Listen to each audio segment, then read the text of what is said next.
There are things you think you know about a person until the moment you discover you never knew them at all. I've been thinking about that a lot lately, about the way we build these complete, confident portraits of the people we love, the way we fill in the gaps between conversations with generous assumptions, the way we accept the version of someone that shows up at Christmas dinner and assume it represents the whole truth of who they are. I was 52 years old before I understood that the most dangerous predators in the world aren't strangers. They're the people who know which fork to use at your table. My name is Tom Whitfield, and I want to tell you about the day I became someone else in my own home, and what I found when I looked through borrowed eyes at a man I thought I knew. But I need you to understand something first. I need you to understand what kind of person I was going in, because that context matters. It shapes everything that follows, and if you're going to sit with this story the way it deserves to be sat with, you need to know who was doing the sitting. I spent 26 years as an operations manager for a logistics firm in Salford. Not glamorous work, not the kind of career you describe at dinner parties with your chest puffed out, but work I was proud of. I was the person who noticed when something didn't add up. I was the person who traced the discrepancy in the quarterly report back to a miskeyed decimal point, who caught the supplier invoice that had been deliberately inflated by 8% and thought no one would notice. I had a reputation for two things: fairness and attention. If something was wrong, I would find it. If someone was being cheated, I would say so. Ellen, my wife, always joked that I couldn't watch television without annotating it. We'd be watching some documentary about wildlife, and I'd be cross-referencing the migration patterns. She said it with love. She said I made her feel safe, knowing that nothing slipped past me. Turns out I'd been letting something slip past me for the better part of a year. Ellen's brother Daniel is 8 years younger than her, which made him 39 when this story happened. He'd trained as a locksmith after a couple of years doing odd jobs post-college, gotten himself certified, and built what looked like a solid small business over the following decade. Daniel's keys and security, a navy blue van with his logo on the side, a website with a phone number and a tagline about Manchester's most trusted locksmith.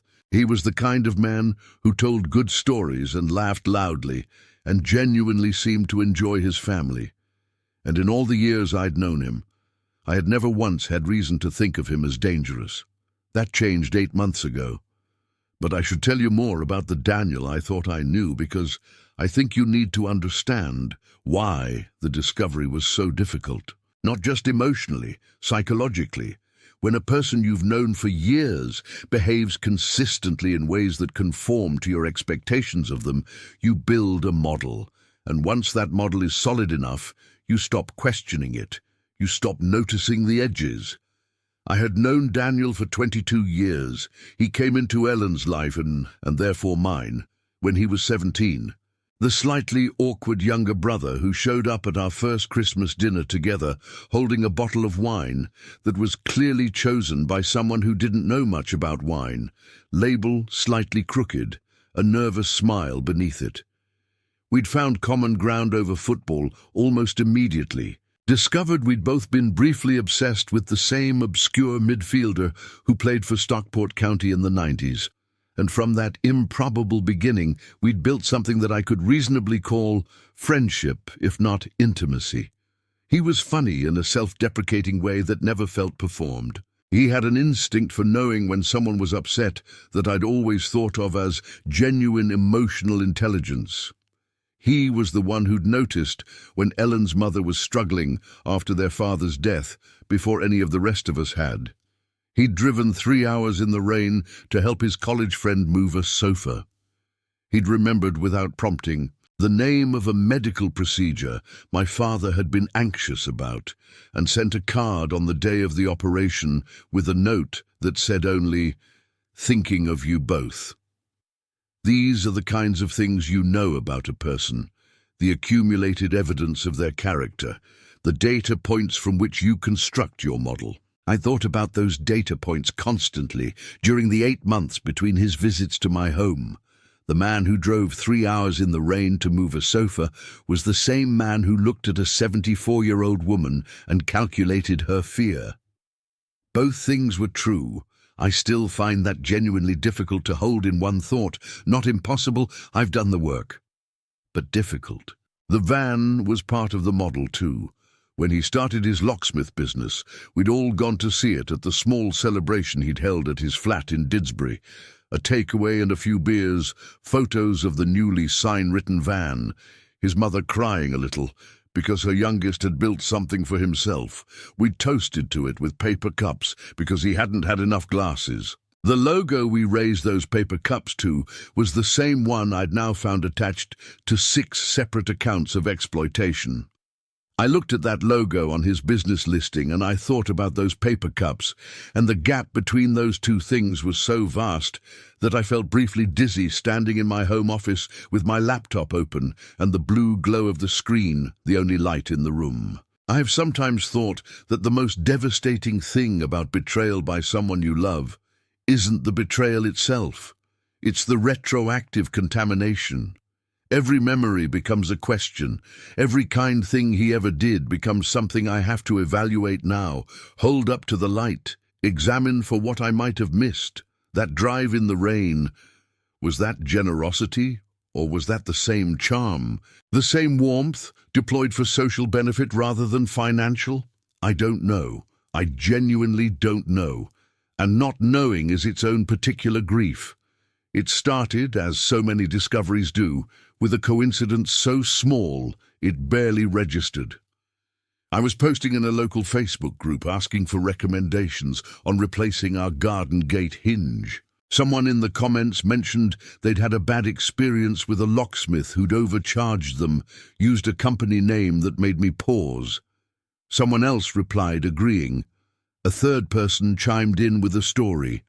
I scrolled through the thread with that particular alertness I get when something in the numbers doesn't square, and by the time I reached the bottom, I had 6 accounts, all from different parts of Greater Manchester, all describing the same pattern.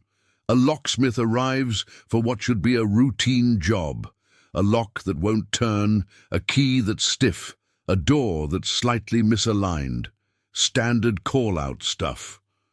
The locksmith examines everything with great seriousness, then delivers news of a non-existent crisis. Scratch marks that indicate tampering, evidence of someone having tested entry points, a security vulnerability that needs urgent attention, and then a quote that bears no relationship to the actual work required, delivered to a person who is already frightened and who trusts the professional standing in their hallway. The van in 3 of the descriptions was navy blue. The logo one person mentioned, when I read it back carefully, sounded an awful lot like Daniel's. I didn't want to believe it. I want to be honest about that because it's important. I didn't sit up from my chair and immediately think, yes, obviously I always suspected. I sat there for a long time, feeling the particular discomfort of a man who suspects he's about to discover something he can't unlearn. I thought about Ellen, about the way she talked about Daniel at family gatherings, the protective older sister warmth she carried for him. I thought about his daughter, 7 years old, with a gap in her front teeth and a complete inability to say the word spaghetti correctly. I thought about the story he told at their mother's birthday dinner about getting lost hiking in Snowdonia and having to be rescued by a search party, laughing at himself, entirely self-deprecating. I thought about all of that, and then I went and looked up his business on every review platform I could find. What I found over the following 3 days made me feel physically ill. 11 distinct complaints. Not all of them detailed, not all of them clearly articulated, because here's the thing about the kind of people Daniel was targeting: elderly residents on fixed incomes, single parents already stretched thin, people living alone, who didn't have someone checking their decisions. They don't always know how to write a formal complaint. They don't always trust that anyone will listen. Several of the reviews were just a sentence or two, almost apologetic in their brevity. One woman had written simply, "Very expensive, and I'm not sure it was all necessary," which is the most British possible way of saying I think I was robbed. But 3 of the complaints were detailed enough to make my blood run cold. Mrs. Ellen Chen in Cholton was 74 years old. She'd called Daniel because her front door key had been sticking, which is a problem that costs roughly £95 to sort out. New cylinder, 30-minute job. Daniel had charged her £780 for what he'd described as an emergency full perimeter security assessment after he told her there were signs of attempted entry on her exterior locks. She'd written her complaint in careful, precise sentences, and between every line I could read the shame she felt.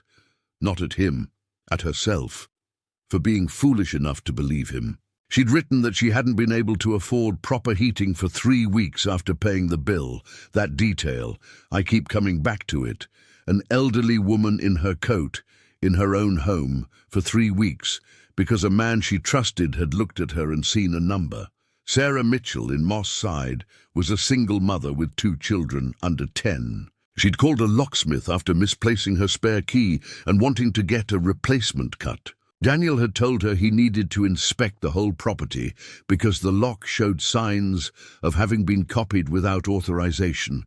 He'd invented a specific technical term for this that I later confirmed does not exist, and had convinced her she needed a full system replacement to keep her children safe. £945. She'd gone into her overdraft. Her complaint had one line that I read 4 times. I kept thinking he seemed so professional and kind. I didn't realize he was taking advantage until it was too late. The professional and kind part, that's what stayed with me, because he was kind. That was the real wickedness of it. He wasn't cold or dismissive or obviously predatory. He was warm. He made people feel cared for. He deployed the exact qualities that made you trust him as the mechanism of his exploitation. There was a 3rd complaint that I found on a lesser-known local review site, one that probably wouldn't have come up in a casual search. A man named Arthur Pemberton in Stretford, 68 years old, recently widowed. He'd written his complaint in the tone of a man who still wasn't sure he had a right to be angry, apologetic, measured, qualifying every sentence with phrases like, "Perhaps I'm wrong," and "He seemed very knowledgeable." He'd called a locksmith because his wife's death was recent, and the anxiety of living alone was still new to him, and a sticking lock felt suddenly enormous in a way it never had when there had been 2 of them to manage such things. He'd been charged £620, but the detail that stayed with me, that I couldn't read without feeling something close to nausea, was this one. Daniel had spent 20 minutes talking to him about grief, about the difficulty of living alone, about how his wife would have wanted him to feel secure in his home. He had used a man's grief as a prop for the crime. I printed all 12 complaints. I'd found a 12th, a brief 1-star review from a young woman in Eccles who'd called him after moving into her first flat alone, and I laid them on the kitchen table. 12 sheets of paper, 12 people who had, at some point of vulnerability or uncertainty, picked up a phone and called for professional help, and been met with a performance so well constructed that none of them had initially known they'd been deceived. I've worked in operations for 26 years. I have a particular relationship with documentation, with the evidence trail, with what the numbers say versus what people claim. And the one thing I can tell you about reading those 12 accounts, laid out on my kitchen table in order of date, was that they told a coherent story. You could see the script refine itself. The early complaints were vaguer, the fabricated threats less elaborate. By the later ones, by Mrs. Chen, by Sarah Mitchell, he'd found the phrases that worked. He'd tested and kept and discarded language the way a salesman refines a pitch. He'd gotten better at frightening people. That was the detail that turned my stomach most completely. The professionalism of the practice, the evidence of improvement. This was not a man who had stumbled into exploitation through carelessness or desperation. This was a man who had looked at a method and decided to master it. By day 4 of my research, I had 12 names, 12 stories, and a total sum of approximately £10,040 extracted from people who couldn't afford it, in exchange for work that either wasn't necessary or was massively inflated in cost. I sat with that number for a long time. Here's the thing I want you to understand about the decision I made. I could have gone straight to the police. I could have forwarded everything to trading standards. I could have confronted Daniel directly, or told Ellen and let her handle her own brother. Any of those would have been reasonable paths, but I'd spent a week listening to how people described their encounters with him, and there was something in each account that bothered me beyond just the fraud itself. It was the specific technique, the imaginary threat, the way he invented danger and then positioned himself as the only protection against it. He had refined this. He'd developed a script. This wasn't a man who'd overcharged once in a moment of opportunism. This was a practitioner, someone who had looked at vulnerability and built a methodology around exploiting it. And the problem with turning over evidence you've assembled second-hand is that it can be picked apart. Memories misremember. Dates blur. Without something concrete, something documented in real time, a clever defense solicitor could turn 12 individual complaints into 12 confused elderly people and one single mother who perhaps didn't understand what they were agreeing to. I needed him on camera, in my house, running his script. There is a particular quality to the period of preparing to do something difficult that you haven't yet decided is entirely the right thing to do. I went back and forth on this for several days, not on whether the fraud was real. The evidence was overwhelming, and the emotional logic of denial had been conclusively defeated by the time I found Arthur Pemberton's account. What I went back and forth on was method. The reporting option wasn't just available. It was arguably correct. Trading standards and the police exist precisely for situations like this, and there's a reasonable argument that informal justice, however satisfying its narrative arc, creates problems that institutional justice is designed to avoid. I went to citizens' advice twice during those deliberating days. I sat in their waiting room on a Tuesday morning, reading the leaflets about consumer rights and fraud reporting, watching a very tired woman across from me who was trying to keep 2 small children quiet while she waited for her appointment. I thought about Sarah Mitchell. I thought about whether she had ever sat in this same waiting room. I thought about what it would mean to report Daniel through proper channels. What would happen to his business, to his income, to his daughter's school fees, to the version of the family my wife believed she lived inside. And then I thought about what happens to the evidence when it passes through other hands, the memory of an elderly woman who wrote the most British possible complaint, the notes of a case officer who'd spoken to her weeks later and tried to reconstruct events, the distance between what happened and what gets proven. I'd seen enough of human institutions in my professional life to know that truth and documented proof are not the same thing, and that the gap between them is precisely where the careful and the confident can operate. I needed to close that gap. The only way to close it was to stand inside the crime while it happened. I spent 3 weeks preparing. The disguise needed to be good enough to work under stress, in decent lighting, with a man who'd been to my house twice before. Daniel and I weren't close. We had the cordial, slightly careful relationship that brothers-in-law often develop. Pleasant, but lacking real intimacy. He knew my face, but not as well as Ellen's childhood friends did, not as well as people who'd spent daily time with me. The 2 times he'd visited, he'd been tired from work, the house had been dim with evening lighting, and we'd all been focused on food and family conversation rather than studying each other's faces. Still, I grew a beard over 3 weeks. Not a full beard, a substantial. Salt and pepper thing that changed the angles of my jaw and upper lip completely. I started wearing my reading glasses more, which I normally avoided, and discovered they genuinely altered my appearance in the mirror. I found my father's old cardigan in a bag I'd never unpacked after he passed, thick wool in a brownish grey, with the faintest smell of pipe tobacco still faintly present in its fibres. I practiced a slight forward hunch that I could hold comfortably for extended periods.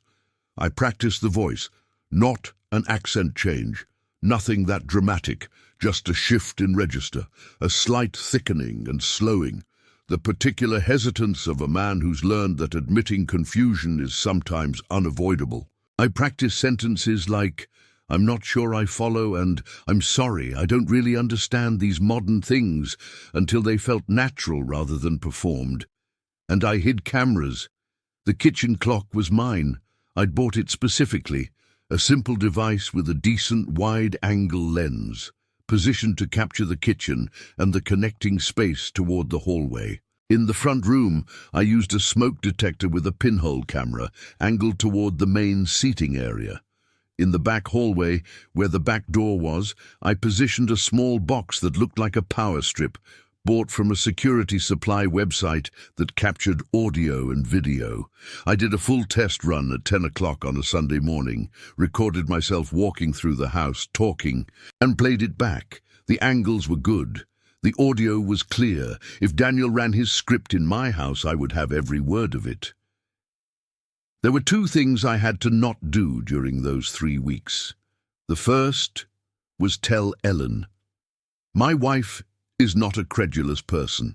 She has her own version of the attention I've always prided myself on, a different texture of it, more interpersonal and less analytical, the kind that notices when someone's body language doesn't match their words. The lie I constructed for her, the informal morning meeting, the work colleagues, required me to be smooth in a way that I don't naturally operate. I'm not a liar. I've managed my entire professional life on a reputation for directness that was never a strategy, just a preference. But there is a kind of deception that doesn't feel quite like dishonesty.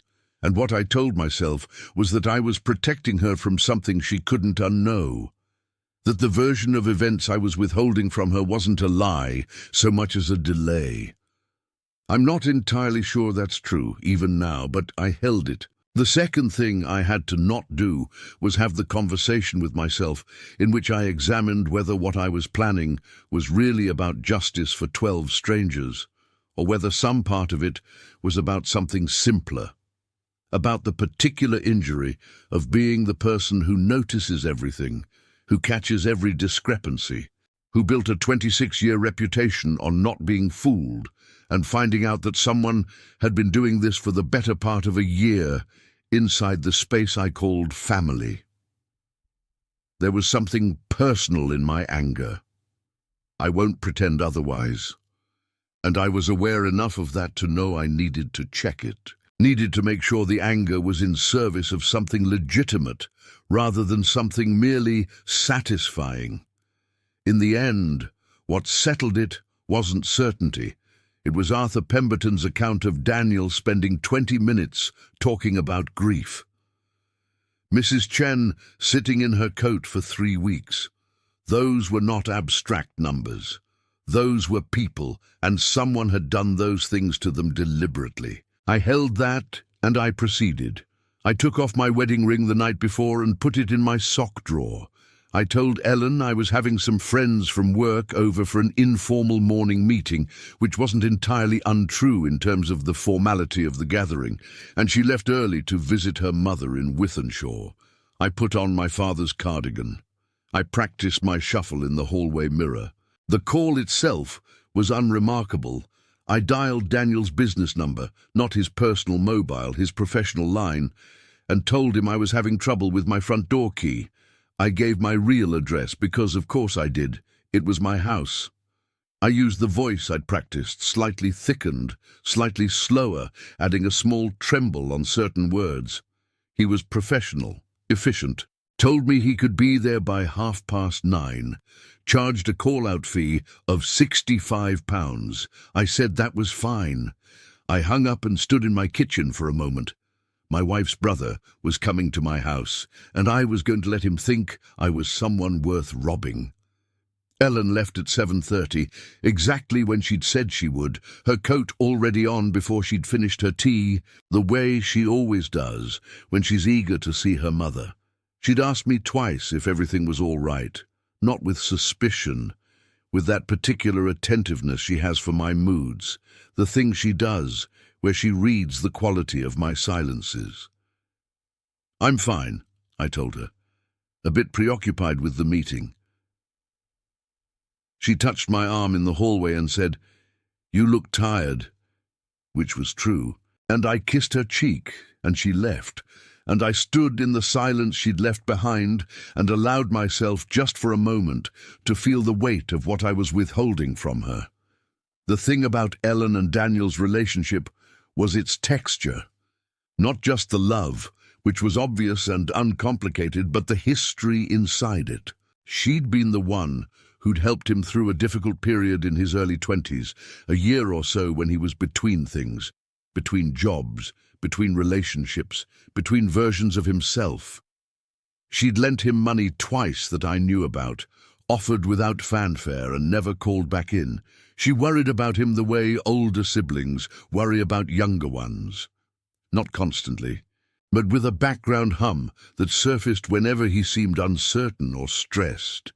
She told me once that she felt responsible for him in a way that she knew was irrational, that came from their childhood and a period when their father was difficult, and she'd been the one to manage it, to make things calm. "That's the weight of it," she'd said. "You just carry certain people differently." I thought about that as I watched her car pull out of the drive, the way she'd said carry, the specific heaviness of it.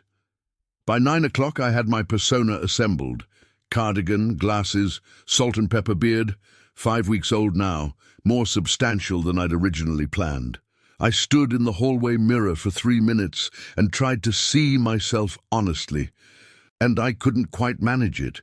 You can't see yourself the way a stranger sees you, can't strip away the accumulated familiarity of your own face. But the man in the mirror looked different enough, uncertain enough, slightly diminished enough, that I thought it would hold. I made myself a cup of tea I didn't drink and waited.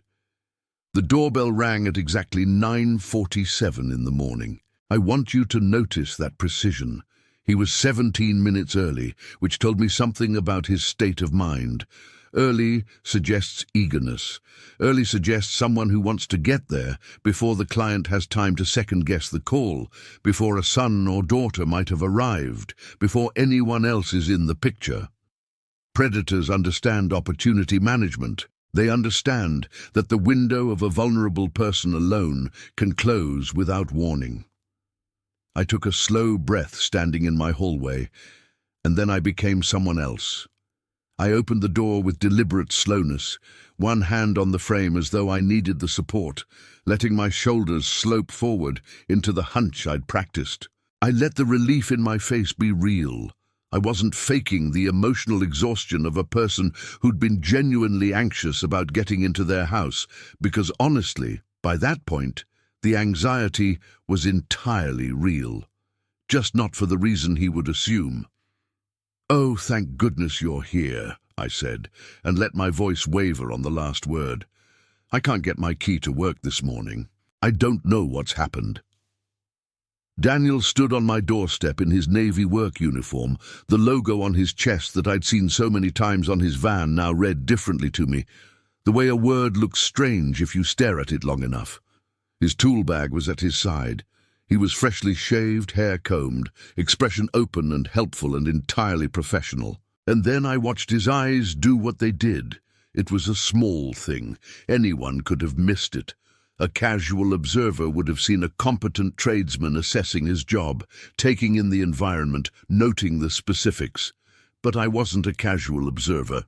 I'd spent 3 weeks preparing for this moment, and I was watching for exactly this, the assessment that precedes the performance. His eyes moved across my face, took in my trembling hands on the doorframe, registered the slight forward lean, the confusion in my expression, the dated cardigan. They flicked briefly past me into the hallway, then back to my face. It took perhaps 2 seconds. In those 2 seconds, he had calculated what I was worth to him. I've spent time since that morning trying to describe precisely what I saw in those 2 seconds because I think it matters. Because I think it's important that people understand that it isn't invisible. The assessment. It has a specific quality, a particular texture that you can learn to recognize if you're looking. It wasn't greed, not exactly. Greed is hot and obvious. This was something colder and more technical. Calculation, the kind that happens efficiently and without apparent emotion. I've seen something similar in certain boardrooms, in certain negotiations, in people who are very good at turning a situation toward their advantage.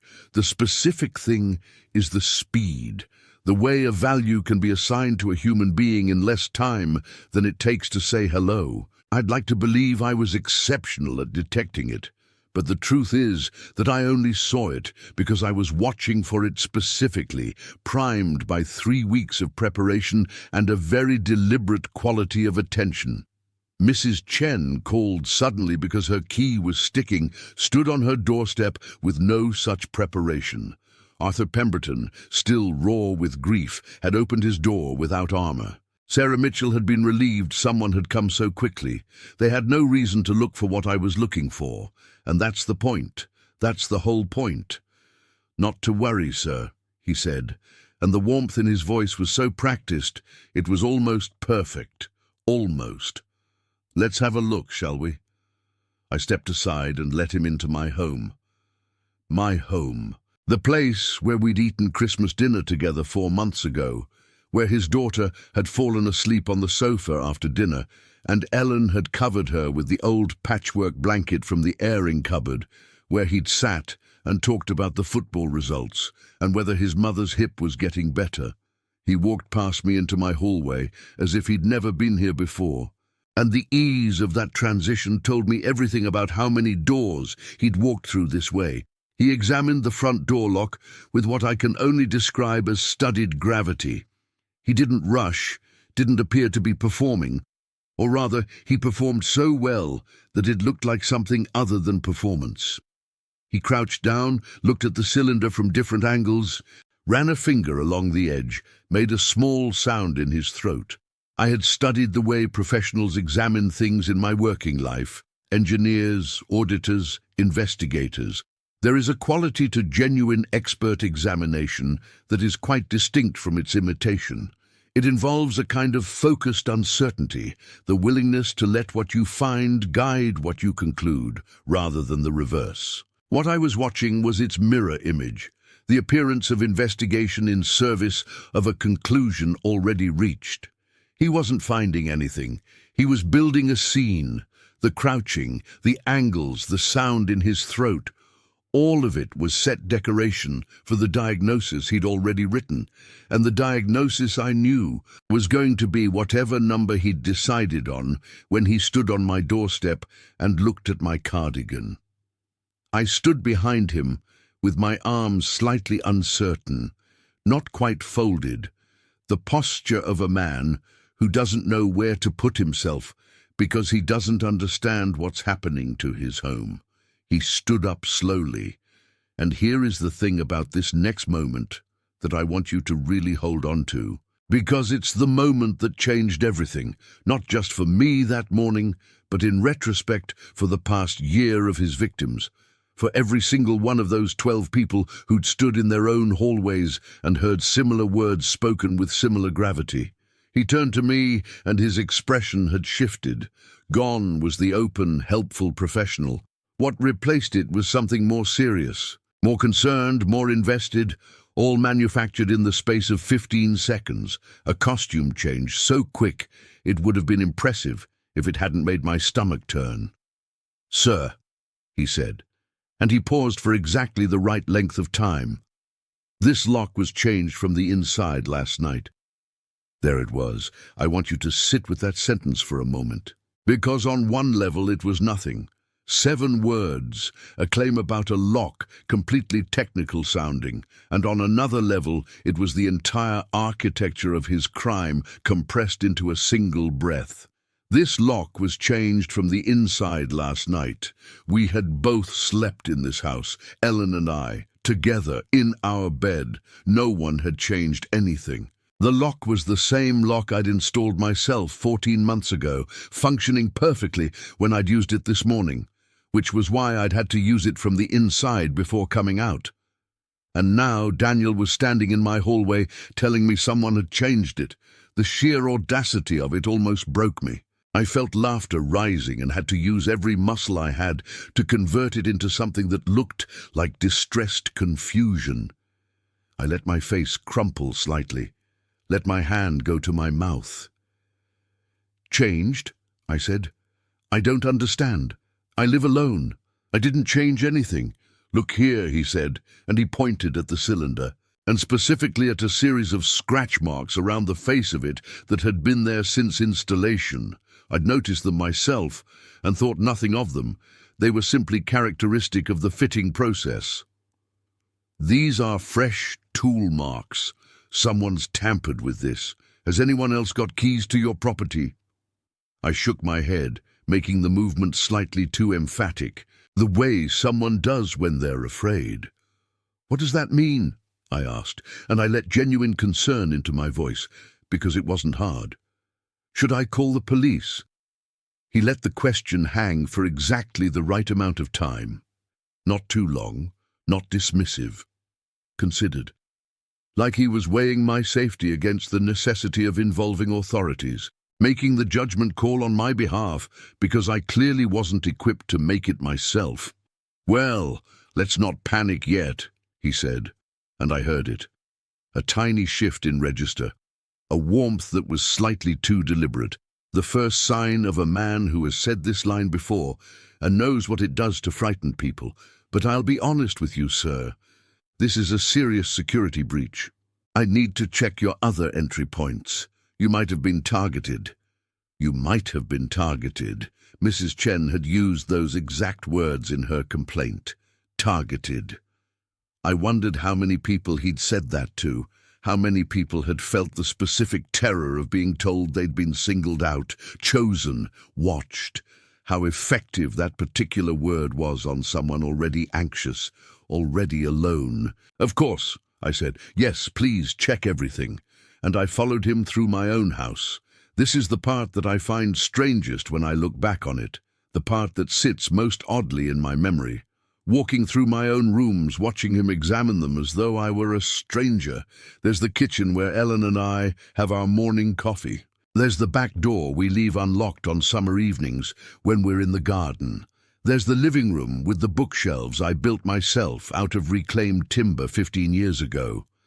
There's the photograph on the wall of our trip to Edinburgh in 2019, where we look younger and slightly sunburned. All of these ordinary, intimate objects of my life. And he moved through them with a professional detachment that stripped them of familiarity, that turned my home into just another scene of an invented crime. I noticed something as we moved from room to room that I hadn't anticipated. How little he looked at the personal things. The photographs, the books, the evidence of who lived here.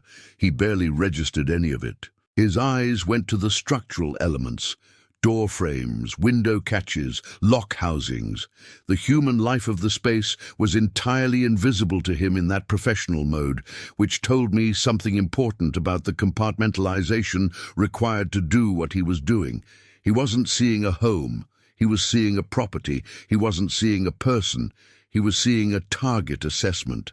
I had a specific memory surface as I followed him down the back hallway. A barbecue in this very garden, 3 summers ago. Daniel and I standing at the grill because Ellen and his wife at the time had both declared themselves categorically unable to be trusted with meat. He'd been telling me about a difficult customer, someone who'd been rude on the phone, and the way he'd told the story, patient, self-deprecating, unwilling to carry bitterness about it, had made me think, this is a good man. I had thought that specifically. This is a good man. I was still thinking about that memory when we stopped at the back door. The back door lock had been functioning without complaint for 6 years. I'd oiled it the previous spring. It opened smoothly, closed cleanly, required no particular force or manipulation. Daniel examined it for approximately 40 seconds, then stepped back and shook his head with an expression of genuine seeming concern. "This one's compromised too," he said. "Sir, I think you've had someone case your home, probably testing to see if you're vulnerable for a burglary." I made a noise that I hope sounded frightened. It wasn't hard to produce something credible, because the anger underneath my performance had found somewhere to go, and the effort of keeping it below the surface created something that probably looked a great deal like contained distress. "What should I do?" I whispered.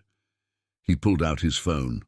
Not to call anyone, to pull up what appeared to be a standard assessment form, something official-looking that gave his diagnosis the weight of a documented procedure.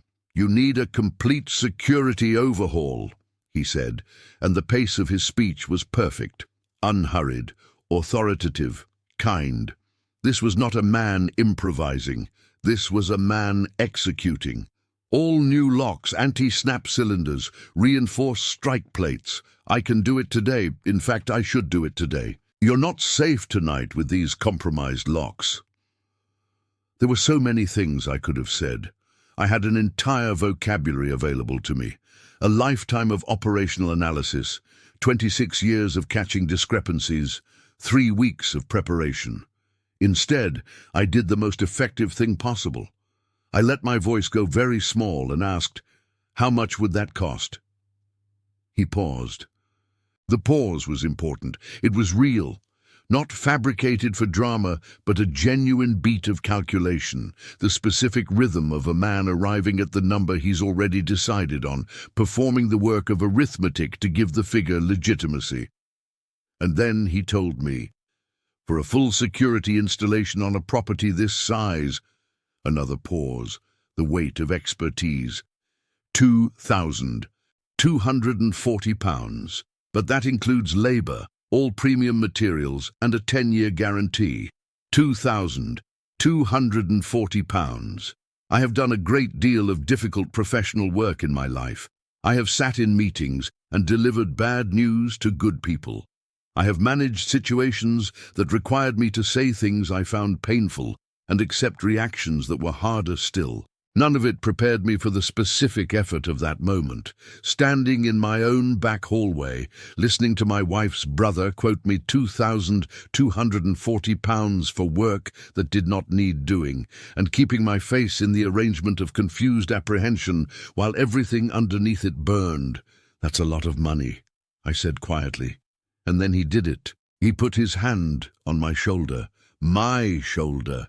He reached over and placed his hand on my shoulder with the particular gentle firmness of a person conveying sincere human connection, and his voice went soft in a way that was the most technically impressive and morally repugnant thing I had ever witnessed, because the softness was real. That's what I need you to understand. He wasn't faking warmth. He had actually learned to feel something in these moments, some genuine version of empathetic engagement that he deployed like a tool.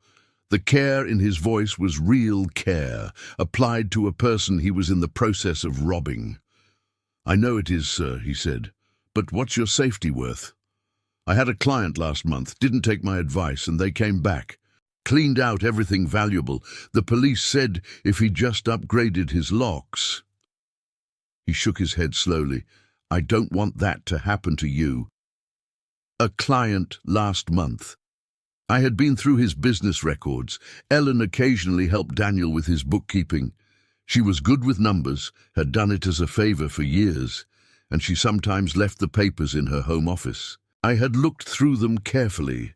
There was no burglary victim last month, no client who declined his advice and paid the price.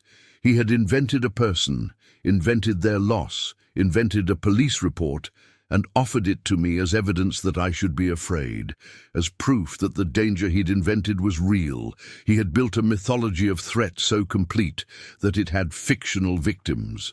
"I have some money saved," I heard myself say, and the grief in my voice was real, just grief about something he didn't know about. "For my granddaughter's birthday, but I suppose."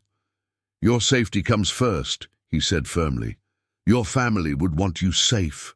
Your family would want you safe." I turned those words over in my head while I watched him watch me wrestle with the decision, patient and still, the hook set, waiting for the line to grow taut.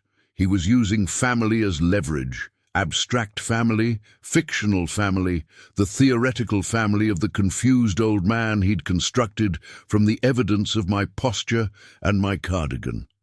And the particular cruelty of it, the specific irony that I would only be able to appreciate alone later, was that my actual family was exactly what was at stake here. My wife and her love for this man. His daughter and her gap-toothed difficulty with spaghetti.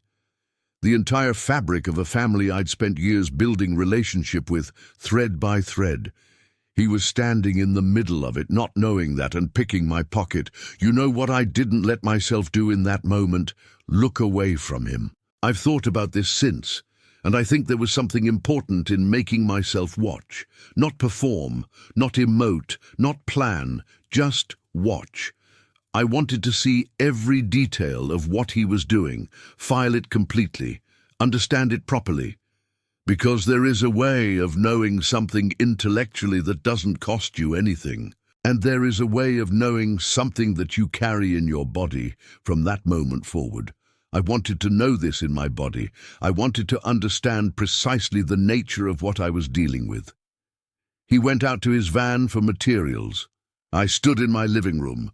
The light through the front windows was ordinary morning light, the kind Manchester does well in autumn. Low and silver and slightly soft. The room was completely familiar, my own furniture, my own books, the small cactus on the windowsill that Ellen bought, and I always forget to water but somehow never kills itself. All of it sitting there in its familiar ordinariness while something permanent was happening in my understanding of things. I thought about the word he'd used, targeted. He'd told me I'd been targeted. And standing there in my living room, I understood that he had gotten the sentence precisely backward. I wasn't the one who'd been targeted. 74-year-old Mrs. Chen had been targeted. Sarah Mitchell and her children had been targeted. Arthur Pemberton, still learning the geography of grief, had been targeted. 12 people who'd called a professional for help and been assessed as opportunities. He came back in with his equipment, and I watched him set it up with what I can only describe as contentment. He was settled, unhurried, comfortable in the rhythm of work he knew well. He started on the back door first, and he was humming, actually humming something low and tuneless under his breath. The way a person does when they're engaged in familiar, satisfying work. I want to tell you exactly how that sounds. Not loud, not performative. Just a man humming, just the ordinary sound of a person who is comfortable and at ease in what they're doing. I have been humming while I work my entire adult life, and I will probably never be able to do it again without thinking about that sound, about what it means to be at peace with the work you're doing, about the question of what the work actually is. "Cup of tea?" I offered. "That'd be lovely, thank you." I went to the kitchen, and while the kettle was building toward boiling, I heard his voice from the back hallway, not talking to me, talking to someone on his phone. The volume slightly lower than casual conversation, but not low enough, nowhere near low enough. I moved toward the doorway. "Yeah, easy $2,000 job," he was saying, and there was a specific, relaxed satisfaction in his voice that I recognized. It was the voice of a person reporting good news to someone who expected it. Complete muppet, believes everything. No, nobody's coming by. He says he lives alone. Should be done by 2 p.m. I can still make the Selford job after. I stood in my kitchen doorway, and I let those words land on me. Complete muppet. I want to tell you what those words did, because it matters. Not to the plan. The plan was fine, the plan was proceeding exactly as anticipated, and the camera in the kitchen clock was capturing everything beautifully. What those words did was something separate from the plan. They did something to me as a person, as a man standing in his own house. Because it wasn't just me he was describing. He wasn't talking about Tom Whitfield from Salford with his cameras and his preparation. He was talking about every single person he'd stood in front of and assessed. He was talking about Mrs. Chen and her 3 weeks in her coat. He was talking about Sarah Mitchell and her overdraft. He was talking about Arthur Pemberton and the 20 minutes of weaponized sympathy. He was talking about 12 people who had trusted a professional in a crisis and been called a muppet for that trust. There is a specific flavor of anger that lives below fury, below the high, clean heat of righteous rage. It's slower, colder, and much more useful. I found it in myself, standing in that kitchen, and I held it carefully, the way you hold something that can either help you or hurt you depending on whether you drop it. I thought about what complete muppet actually meant in operational terms. Not as an insult, I was past the personal sting of it almost immediately, but as a description of the category of person he believed he was speaking to. Muppet meant someone who won't push back, someone who won't ask the right questions, someone who will accept whatever authority figure in front of them decides the situation requires, because they've been taught to defer to expertise and haven't yet learned that expertise can be faked. He wasn't describing stupidity, he was describing trust. He was describing the same quality that made Mrs. Chen write her complaint in apologetic sentences and blame herself for believing him. The quality that made Arthur Pemberton qualify every sentence with, "Perhaps I'm wrong." The quality that made Sarah Mitchell say she hadn't realized until it was too late. He was calling trust a flaw. Standing in my kitchen, speaking into his phone with the relaxed confidence of a man well outside the range of consequence, he was identifying the most generous quality in people and labeling it a weakness to be exploited. And he wasn't wrong, in the narrow technical sense. He'd exploited it 12 times. It was a working strategy. That thought was what finally cooled everything in me, down to the temperature I needed. I had a specific memory come to me in that kitchen that I haven't been able to shake since. A family dinner from 3 years ago, Christmas Eve, his mother's house, that particular Manchester warmth of too many people in not quite enough space. The TV on quietly in the corner that no one was watching. Daniel had been telling a story about a customer who'd locked himself out of his car and tried to give him his vintage watch as payment because he hadn't had cash. The story was good. Daniel was a natural storyteller, timing impeccable, the voices he gave the characters distinct and funny. And everyone at the table had laughed, including me. I had loved him for that laugh, the generosity of it, the way he made the locked-out man sympathetic rather than foolish, the absence of cruelty in the punchline. And now, standing in my kitchen, listening to the echo of complete muppet settling into the walls of my house, I tried to reconcile those two things. The storyteller at Christmas dinner who made people feel seen, and the voice on the phone who saw people as numbers, and found I couldn't quite do it, not cleanly, not in the way that lets you close something off and move forward. They were both real. They were both him, and I was going to have to know that for the rest of the time we shared a family. I poured the tea, I steadied my hands. "Biscuit?" I asked, carrying 2 mugs into the back hallway. "Cheers, yeah." He took the digestive I offered and dunked it in his tea at my kitchen table, and I sat across from him and watched him. And he looked at me with the mild, pleasant warmth of a competent professional, taking a comfortable break, and neither of us said anything very much, and the distance between what he knew and what I knew was the largest thing in the room. Over the following 90 minutes, I documented everything. It is a strange thing to watch someone commit a crime against a fiction and feel the crime as entirely real. He moved through my house with the comfort of a professional in familiar territory. Not my house specifically, but this type of house, this type of job, this type of client. I could see it in the way he organized himself. Tools laid out in the same order in each room. The assessment vocabulary deployed in the same sequence.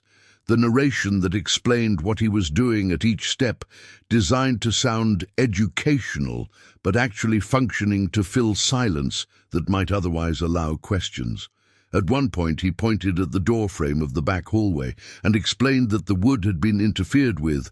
Tested was his word. Tested, forgive. And I looked at the place he was indicating and saw nothing except the ordinary evidence of a 17-year-old doorframe in a reasonably well-maintained semi-detached house. A slight scuff from a shopping bag delivered years ago.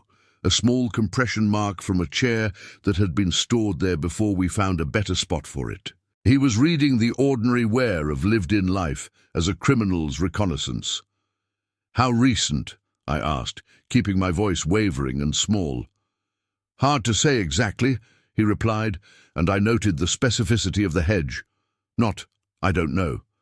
Hard to say exactly, which sounds like knowledge restrained by professional caution rather than the absence of any knowledge at all. But it's consistent with what I'm seeing on your locks. Someone's been thorough. Someone's been thorough. He was good. I want to acknowledge that properly, without letting it soften anything. He was genuinely skilled at the performance, and there's a particular kind of discipline required to assess something accurately without letting that accuracy diminish your ability to respond to it honestly. He was good, and he had gotten good through practice. And the practice had cost 12 people real money and real fear, and in some cases real suffering. So I watched his skill, and I hated its application, and I documented every word. The camera in the kitchen clock had approximately 4 hours of battery remaining when he'd arrived. By the time he was packing up, it had been running for 93 minutes. The footage, when I later reviewed it in full, was clearer than I'd hoped. His face in profile at the back door, the particular expression of manufactured concern, his hands at the lock, performing examinations that had no diagnostic purpose, his phone call with the specific, relaxed cadence of a man reporting good news to someone who expected it. All of it captured by a camera sitting in a clock face on my kitchen wall, patient and thorough and entirely damning. He removed 3 locks that had no business being removed. He replaced them with new hardware that was, in fairness, perfectly good quality. This was not a man who skimped on his tools, which somehow made the whole thing worse, more deliberate, more thought through. He narrated as he worked, explaining the vulnerabilities he'd found, the specific ways modern burglars operated, the techniques criminals used to test a property before returning for a proper break-in. He had an extensive vocabulary for all of this, technical enough to impress a layperson, specific enough to sound like it was based on real experience rather than invented entirely. At one point, he found the back window lock. The one I knew was stiff, had been stiff for months, which I'd been meaning to sort with a can of WD-40 and a free Saturday afternoon. He tested it, felt the resistance, and turned to me with an expression that I think was his finest work of the morning. "This has been forced," he said. The words came out with a quiet certainty that was completely different from the earlier declarations. Less presentation, more discovery.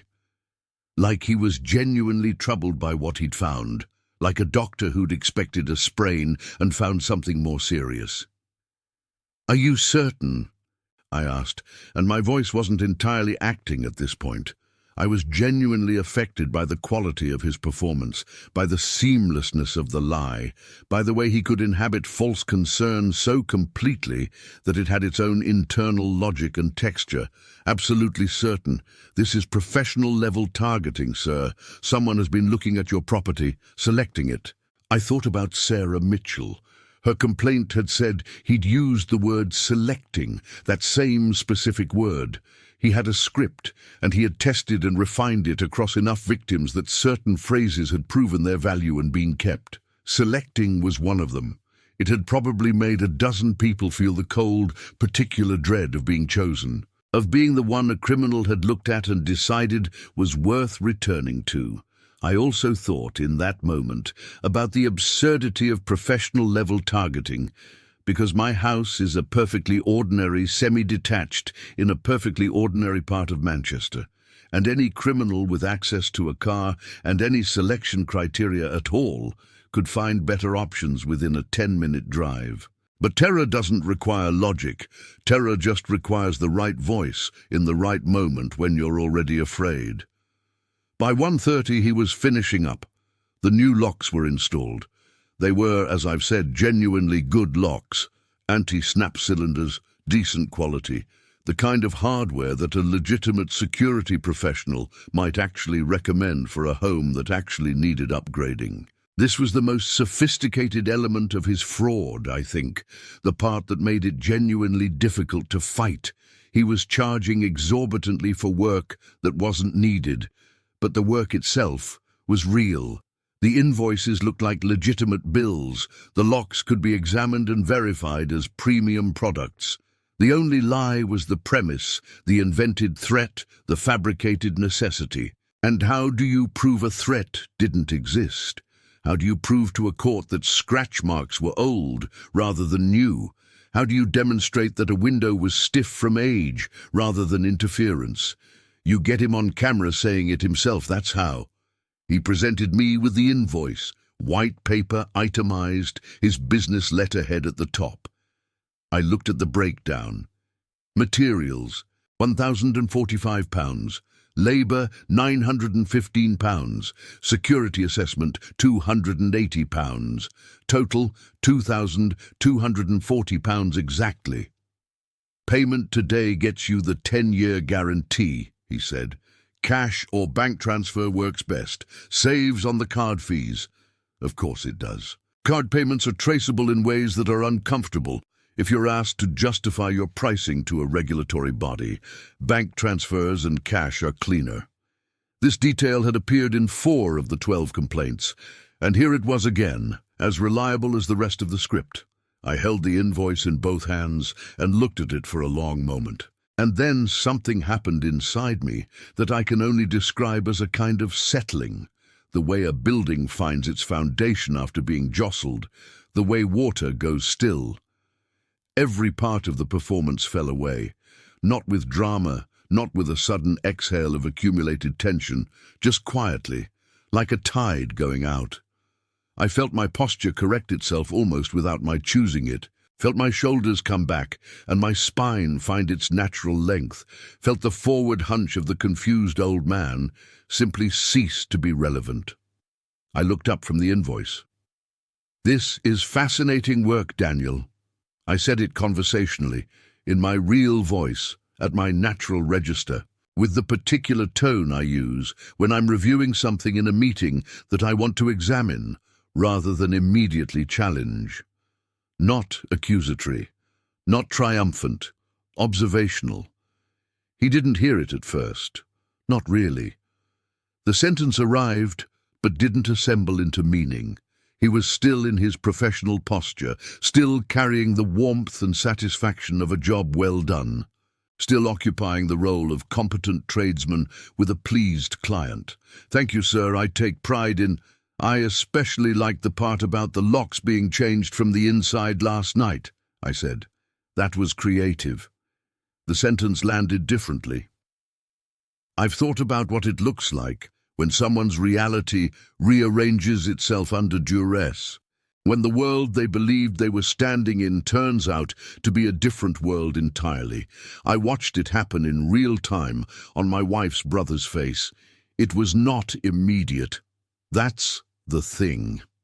It took a few seconds because recognition this significant doesn't happen all at once. It travels through layers. Confusion first, the mild cognitive friction of words not quite cohering. Then a closer attention, a rereading of what he'd heard. then the beginning of something like alarm, still tentative, still unsure of its own direction. His eyes moved to my face with a new quality of attention, and then I watched him see me, really see me, past the beard and the cardigan and the posture I'd been holding all morning.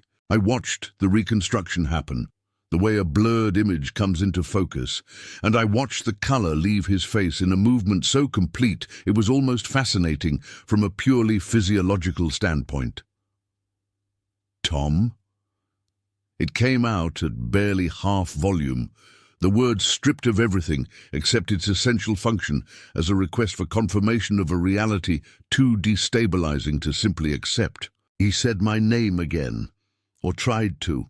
The second attempt didn't quite form, broke apart somewhere between intent and execution, and what emerged was something closer to a syllable than a word. I watched him work his way through the realization in layers. The recognition first, which was rapid and almost physiological in its effect on him, and then, beneath the recognition, the calculation. The assessment of what this meant and what I knew and how long I had known it, and beneath the calculation, something that arrived more slowly and sat heavier. The understanding of what the two of us were to each other, and what we were standing in the middle of. 22 years of family dinners. His daughter asleep on our sofa, his mother's birthday, the football on Sunday afternoons. All of that arriving at once in the space of a few seconds, running up against the reality of what he'd spent his morning doing. He looked at the kitchen clock. He looked at the clock for a long moment, and I watched him understand what it was. And I watched the understanding compound itself. He'd been in my house before, this kitchen specifically, eaten at this table. He'd seen the clock. It had sat there on the wall and been entirely invisible, the way familiar objects always are. "How long have you known?" he said, and the question was stripped entirely of performance. It was just a man's voice, slightly hoarse, stripped back to its actual frequency. "Long enough," I said, "long enough to be certain, which is all that matters." His shoulders dropped. It was such a small movement, but I remember it clearly, a particular releasing of something that had been held upright by the architecture of the deception, and now that the architecture was gone, there was nothing to hold it up. He looked suddenly like a man who was very tired, and I thought, looking at him, yes, that makes sense. It must be exhausting, carrying all of that. "I'm impressed by the detail," I continued, keeping my voice level and conversational. "The invented burglary victim from last month, the professional-level targeting. You've really developed the script, haven't you?" His mouth opened, closed. "Hello, Daniel." He took a step backward, then another, not a theatrical retreat, not a dramatic flinch, the involuntary movement of a body seeking distance from something that it doesn't know how to process. His back came to rest against the kitchen counter, and his hand found the edge of it, gripping. "What?" he said. "What is this?" "This," I said, and I gestured toward the kitchen clock, no longer bothering to be subtle about it, "is documentation. Video and audio recording of you attempting to defraud a homeowner of £2,240 based on fabricated security threats." I kept my voice entirely even, not cold, not hard, just precise. "Would you like to see the footage? The angle from the kitchen clock is particularly clear. The one from the back hallway captured your phone call quite well." The phone call. I watched that land separately, the Muppet comment, sitting in the palm of my memory, now in his as well. His mouth opened again, but the words didn't organize themselves into anything. He was looking at me with an expression I don't have a single word for. Horror, yes, but also something underneath the horror that I think was grief, or shame, or both together. The particular compound emotion of a person who has been living inside a deception and has just had the deception removed. leaving them standing in the actual world without the shelter of their own convenient self-narrative. I took out my phone. I opened my email. I had the message ready. "I have something I want you to hear," I said. "It's from Mrs. Helen Chen, Chorlton. She's 74 years old. You charged her £780 last November for a lock replacement she didn't need. She wrote to me after I posted in a local Facebook group asking about your business practices." The Facebook group. The coincidence that had started everything. Mrs. Chen hadn't filed a formal complaint. She'd been too ashamed. But she'd written to a stranger on the internet who seemed to be asking the right questions, and she'd chosen words with the careful precision of someone who wanted to be understood rather than believed. I read from her email directly, and I want to be honest with you about the decision to read it aloud rather than summarize it. I could have summarized. I could have told him what it said and spared him the specific weight of her words, but I had made a decision some time in the previous week, some night lying awake turning this over, that the human reality of what he'd done needed to exist in this room in concrete form. Not as data, not as 12 complaints and a sum of £10,040. As people, as Mrs. Helen Chen, with her specific words in her specific voice. I read, "I couldn't afford my heating that month because of what I paid him. I sat in my coat indoors for 3 weeks because he frightened me into thinking someone was trying to break in. My daughter says I was scammed, but I was too ashamed to report it." The kitchen was very quiet when I finished reading. Daniel's hand was white where it gripped the counter edge. "I have 12 of these," I said. 12 people you frightened and then charged for the fear you'd invented. 12 people who called a professional because something was wrong in their home, and you turned their trust into a transaction. I set my phone down on the kitchen table. "So here's my question, and I want you to think carefully before you answer it." I let the silence stretch, and I don't apologize for that. Some questions need to arrive with room around them. Some questions need to be heard properly. What kind of man looks at someone afraid and alone and sees a payday? I kept my eyes on him, and I saw the question do what it was designed to do. Not humiliate. That wasn't the point. Not destroy. The point was clarity. The point was making the actual nature of the thing exist in language, making it undeniable, making the distance between who he believed himself to be and what he had actually been doing exist in the same sentence.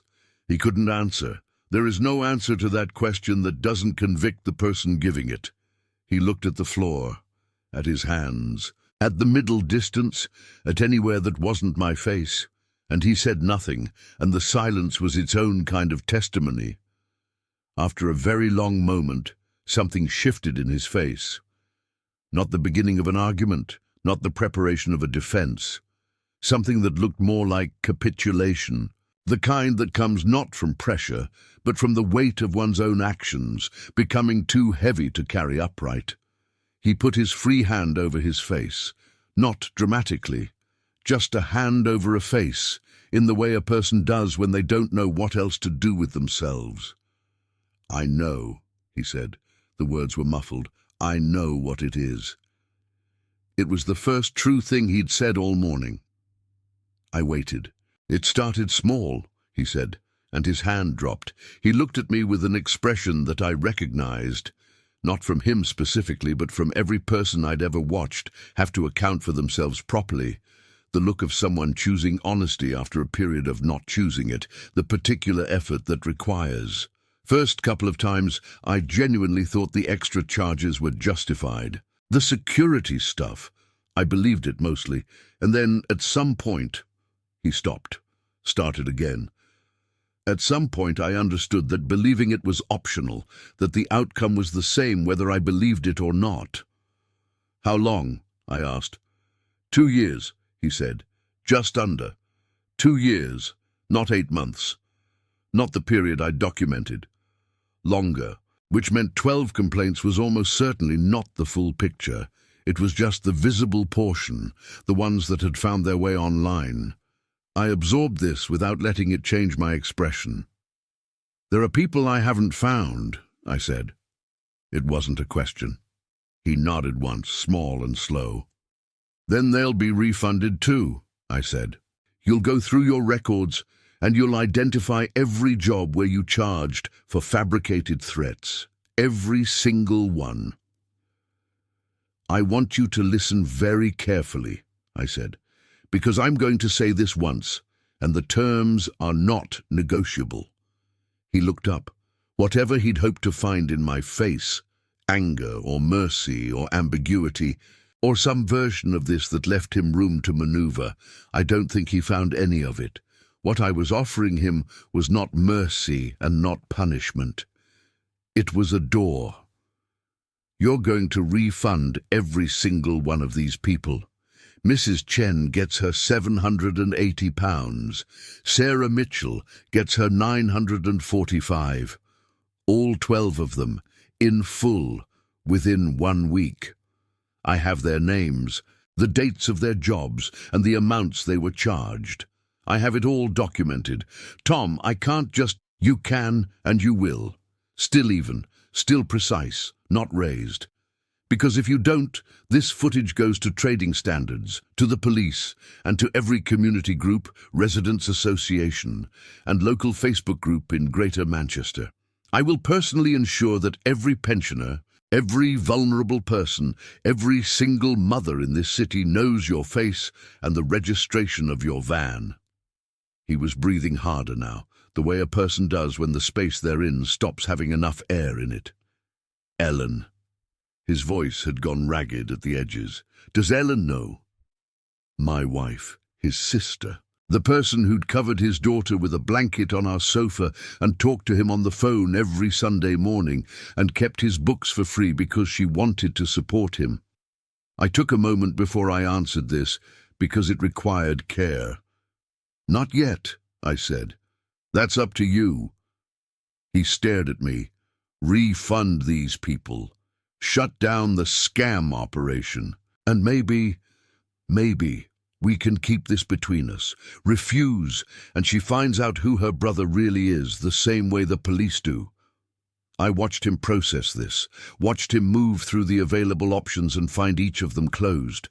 The evidence was comprehensive. His victims had names, dates, and documented amounts. He'd been caught not just in the act, but on camera, narrating the act in his own words. There was no version of events he could construct that would hold up against what I had.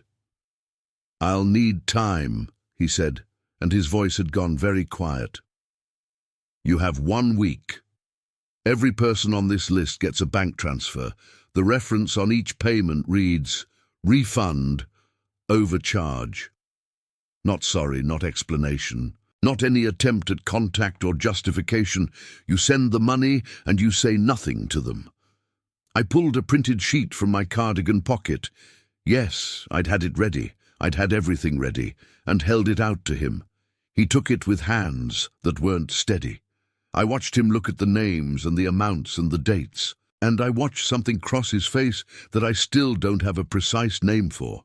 Not just shame, though there was shame.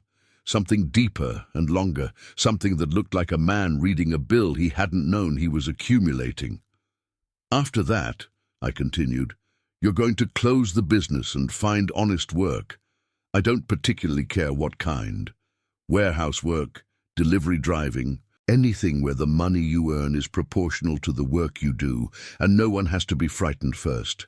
But you're done scaring vulnerable people for profit. He was nodding, small and slow. And if I do all that, he said, and I heard him reaching for the shape of a deal, a boundary, something that told him where this ended. You won't tell Ellen.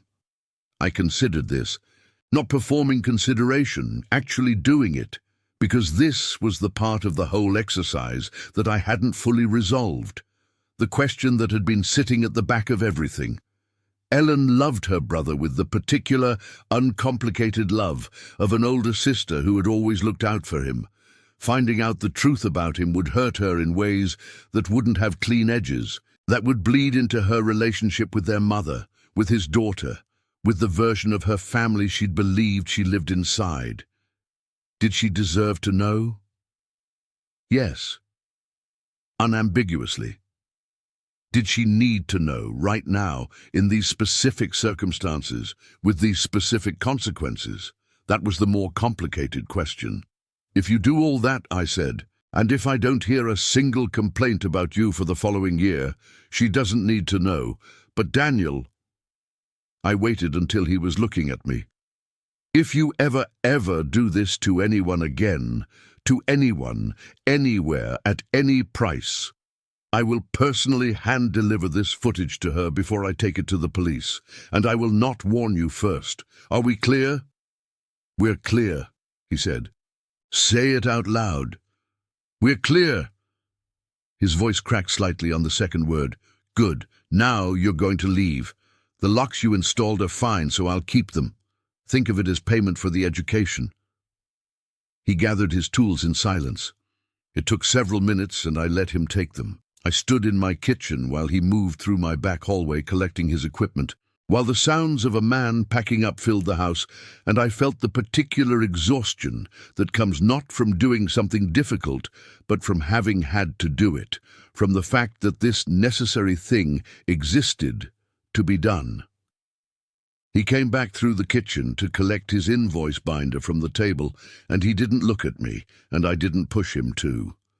At the front door, he paused. He turned back and I could see him constructing something, an apology, maybe, or an explanation, or some articulation of context that would make what he'd done into something more comprehensible. I could see the words gathering and then failing to find their order. And then he looked at my face, and whatever he'd intended to say left him entirely. He walked out. The door closed behind him. The sound of the latch engaging was the cleanest sound I'd heard all morning. I stood in the hallway for a moment without moving. The house had the particular quality of silence that a space takes on after someone has left it. Not empty, not quiet, but recently vacated, still carrying the shape of the presence that had filled it.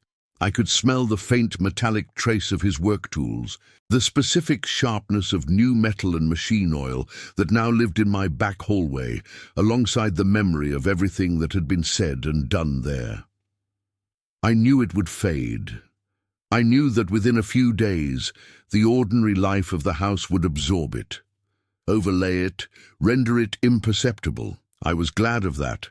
And I was also, in some way I didn't fully understand at the time, reluctant to lose it, because while it persisted, it was evidence of something real that had happened, something that deserved to have existed in physical form, even briefly. I watched through the front window as his navy van pulled away from my house. I watched it reach the end of the street, indicate left and disappear. And then I turned around and looked at my ordinary living room in my ordinary house in Manchester on an ordinary autumn morning, and I sat down on the sofa, and I didn't move for a while. My phone buzzed on the coffee table. Ellen. How's your day going? Mum says hi, X. I looked at the message for a long time. I looked at the new locks on my front door, installed by a professional who charged fairly for work that was genuinely needed. I looked at the kitchen clock with its camera. I looked at my father's cardigan, which I'd been wearing this whole time, and which I would now need to fold up and put back in its bag, because I couldn't look at it anymore without feeling the weight of the morning. Productive, I typed. Tell you about it later. I sent it and set the phone down and sat with the quiet. Here is something I've never quite been able to articulate to anyone, even to myself in the cleaner terms I normally prefer. I didn't feel good. I want to be honest about that, because I think there's an expectation that a morning like this one should end with satisfaction, with the high, clean feeling of justice administered. And there was something like satisfaction in it, somewhere deeper, some fundamental sense of accounts having been properly balanced. But on the surface, in the immediate aftermath, what I mostly felt was tired and sad. Not about what I'd done, about what had made it necessary. The first bank transfer came in 3 days later. I had asked Mrs. Chen to let me know if anything changed, framing it as follow-up from my community research. And she messaged me with the slightly bewildered gratitude of someone who has received an unexpected gift without fully understanding its origin. "Got something in my bank," she wrote. £780. Reference says refund. Do you know anything about this? I told her I'd been in touch with the business on her behalf and left it at that. She said thank you several times and then said she was going to get her heating fixed properly before November. I checked each account on my list as the week progressed. Sarah Mitchell on day 5, the full £945, reference exactly as specified. I found her comment thread from the original complaint and she'd posted an update. Not sure what happened, but got my money back. Someone out there looking out for people, I guess. I did not reply. Arthur Pemberton on day 6, £620, reference as instructed. He didn't have an online presence where I could monitor his response, but I thought about him getting that notification from his bank. I hoped he was less cold than Mrs. Chen had been. I hoped his daughter had been visiting. By day 7, every single person on my documented list had been refunded in full. 11 transfers, each one matching the amount and the reference. No deviations, no partial payments, no excuses. 2 days later, a 12th transfer arrived. Someone I hadn't found, someone from the longer history he'd disclosed. The reference was the same. I took it as confirmation that he'd gone through his records as I'd instructed. I looked at the completed list, all 12 names now with confirmed receipt dates beside them, and I felt the larger version of what I'd been looking for since the beginning. Not triumph, not vindication. Something more like the quiet satisfaction of a balance that has finally been restored to 0. 10 days after that, Daniel's website went dark. The business listing on Google came down. I drove past the industrial estate where he'd kept his van on a Tuesday morning out of curiosity, and the parking space was empty. Through the particular ecosystem of family gossip that operates at a low hum around any extended family, I heard within a fortnight that he'd taken a warehouse supervisor role in Trafford Park, regular salary, set hours, no client contact, honest work. The first month after was the strangest. I went back to my ordinary life with the particular disorientation of someone returning from a country where the rules are different. Operations management, logistics, the quarterly reviews, all of it continued exactly as it had before, carried its familiar weight of accountability and precision. Ellen and I had our morning coffees, our Sunday evenings, the small routines that constitute the architecture of a shared life. I continued to forget to water the cactus on the windowsill, which continued to survive anyway. But there were moments when I'd be doing something entirely mundane, loading the dishwasher, choosing something from a shelf at the supermarket, and I'd have a sudden, vivid recall of something from that morning. The quality of his voice on the phone call, the specific pressure of his hand on my shoulder, the sound of him humming. These didn't arrive with the drama of flashbacks, nothing so cinematic. They were more like involuntary annotations, the mind filing something in the wrong drawer and then correcting itself repeatedly. I thought about therapy. I'm the kind of person who thinks about things practically. I had witnessed something that had altered my understanding of someone I'd trusted, and the literature on trauma suggests that such alterations benefit from professional processing. I didn't go. I probably should have. Instead, I did what I've always done. I organized it, made the documentation clean, filed the evidence, wrote it down in enough detail that it could exist outside my own head, which somehow made it easier to carry. There is something I've never told Ellen that I've thought about a great deal since. The night before I arranged the sting, the night I said I was going to bed early because I was tired, and she said goodnight and turned off her bedside lamp, and I lay in the dark next to her listening to her breathe. I thought about what it would mean if I was wrong, what it would mean to have built this entire case, assembled these cameras, practiced this persona, and be wrong about Daniel. If there was an innocent explanation, I'd missed. If the Facebook group had been a coincidence, and the reviews a misunderstanding, and my own certainty a product of confirmation bias dressed up as analysis. I lay in the dark for quite a while with that possibility, and then I went through the evidence again, point by point, and I was not wrong. The evidence was solid, the pattern was clear, and I fell asleep with the particular combination of certainty and dread that I imagine a surgeon feels the night before an operation that will hurt the patient badly, but leave them better than before. Ellen never asked me why her brother had changed careers. He told the family something about needing a change, about the irregular hours of self-employment being hard on family life, which was true enough in a direction he didn't specify. And Ellen accepted this, the way people accept explanations that confirm what they already want to believe. She was glad he was more settled. She said he seemed less stressed. She was probably right. I imagine carrying the weight of a systematic fraud is genuinely stressful, even for someone who's learned to perform calm. I watched him at family gatherings with a new kind of attention. I want to tell you exactly what I was watching for, because it matters to how this story ends. I wasn't watching for signs of relapse, not primarily. I trusted the threat I'd made, trusted his understanding of what the consequences would be. What I was watching for was something subtler.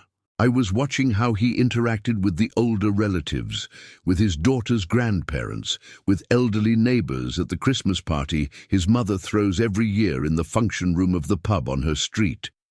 I was watching whether the assessment was still in his eyes when he talked to someone who seemed uncertain or confused. And here is what I can tell you, which is the closest thing to peace I've found in this entire story. It wasn't there.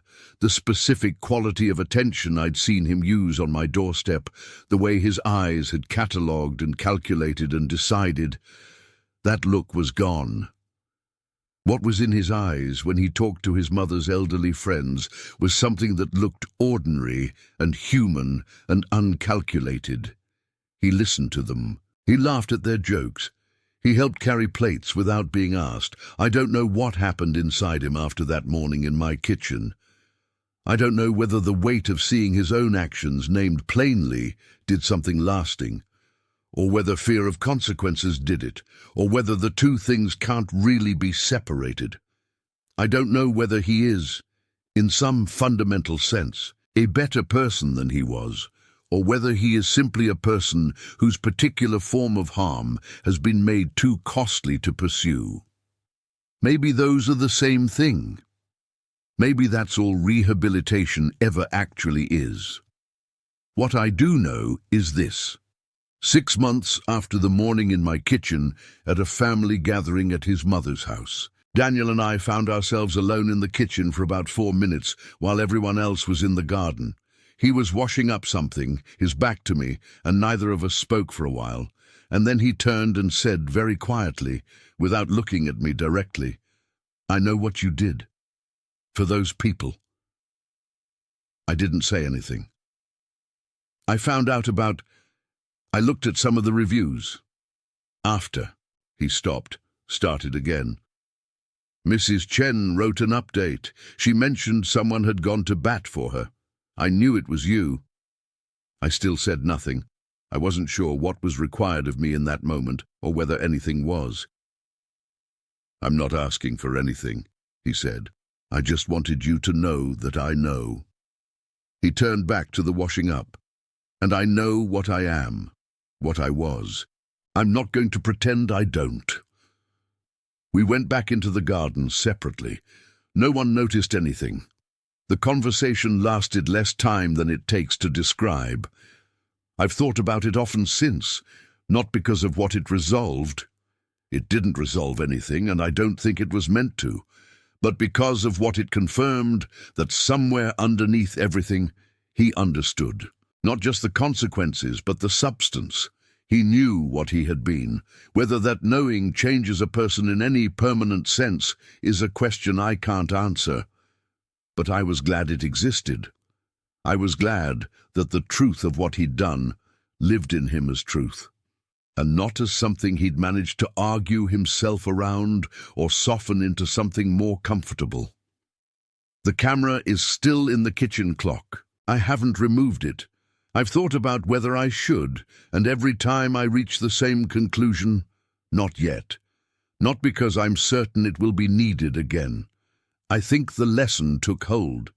I think he understood what that morning meant in concrete terms, what the alternative looked like, how close he'd come to losing everything that mattered to him. I think he's living differently now, and I think the evidence of the past year supports that assessment. But I keep the footage. I've backed it up in 3 places. I've printed the list of all 12 victims and their refund confirmations and kept it in an envelope in my desk drawer, not as a weapon held permanently in reserve, not as a means of ongoing control, as a kind of record, a document of something that happened and mattered and should not become simply a thing that was moved past and forgotten. Mrs. Chen sent me one more message a few weeks after the refund. She'd got her heating sorted, she said. Her daughter had come to visit, and they'd had a proper Sunday dinner together, warm enough to eat without their coats. She didn't know I was the reason she had that Sunday dinner. She didn't know that a man in a borrowed cardigan had spent a morning pretending to be confused so she could be comfortable in her own home. That's fine. She doesn't need to know. I've told this story once before, and to a friend from my working years, a man named Graham, who'd been my deputy for 12 years and has the particular quality of listening without needing to respond, which is rarer than it sounds. I told him most of it. Not Ellen's involvement, not Daniel's name, but the broad shape of it, the cameras, the performance, the reveal, the ultimatum, and what followed. He listened. And when I finished, he was quiet for a moment, and then he said, "You never doubted you were right, and I've thought about that question a great deal since, because the honest answer is, yes. I doubted plenty of times. I doubted during the 3 weeks of preparation, when I'd sit at my desk at work and wonder whether the evidence was as solid as I thought, or whether I was constructing a narrative from fragments because I'd already decided on the conclusion. I doubted the night before. I doubted standing in my hallway in my father's cardigan, waiting for the doorbell. But the doubt wasn't about Daniel's guilt. I was never, once I'd reviewed the evidence carefully, uncertain about what he'd done. The doubt was about my right to be the one to do something about it, about whether my anger was the right instrument, about whether the particular satisfaction I would feel in catching him was something I should trust. In the end, what settled it wasn't certainty. It was Mrs. Chen's email. It was Arthur Pemberton's account of 20 minutes of weaponized grief. It was Sarah Mitchell's line about not realizing someone was taking advantage until it was too late. I read those things, and I thought, if I do nothing, these people have no heating and no refund and no reason to trust that anyone was paying attention. If I do this, if I do it carefully and completely, they get their money back, and he stops. That calculation was enough. It was the only calculation that ever mattered. She has her £780. She has her heating. She has Sunday dinner with her daughter. That's the only ending that ever mattered. Sometimes Ellen looks at the front door and says, "When did we get these new locks?" And I tell her I felt like upgrading the security, and she says, "Oh, very sensible," and goes back to whatever she was doing. And I stand for a moment in my hallway looking at the locks that a man installed while humming, while planning to take £2,240 from someone he thought was too old and frightened to push back. And I think about all the other doors those locks could have been on, all the other hallways, all the other people. Trust is the most useful thing a predator can find in the world. It's renewable, it's widely distributed, and the people who have it in abundance are exactly the people least likely to suspect it will be turned against them. You build it with consistency and time, with showing up when you said you would, with small acts of reliability that accumulate into something a person can lean on. And then someone who understands the mechanism can step into the trust you've spent years constructing in others and use it as a crowbar. I've thought about Mrs. Chen more than any of the others. Not because her case was the worst. Arthur Pemberton and Sarah Mitchell had their own particular weights, but because her complaint was the one that found me. She wrote it in the most British possible way, hedging and apologetic and carefully understated, because she didn't know if anyone was listening, and she'd learned not to expect that they would be.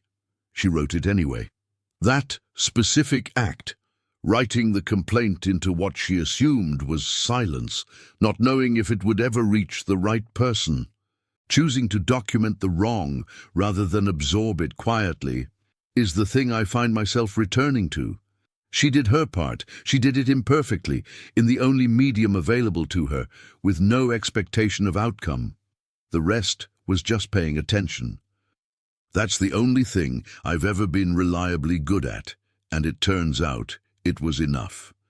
Attention, applied carefully, in the right place, at the right moment, the same quality I'd spent 26 years deploying on quarterly reports and supplier invoices turned towards something that actually mattered. I think about that sometimes. The way skills are just skills until they meet the work that needs them. The way a habit of noticing, developed for entirely mundane professional purposes, happened to be precisely what 12 people required. I didn't save anyone. I restored what had been taken. There's a meaningful difference. Saving implies arriving before the harm. What I did was arrive after it and refuse to let it stand. That's a smaller thing, but it's the thing that was available to me, and I took it.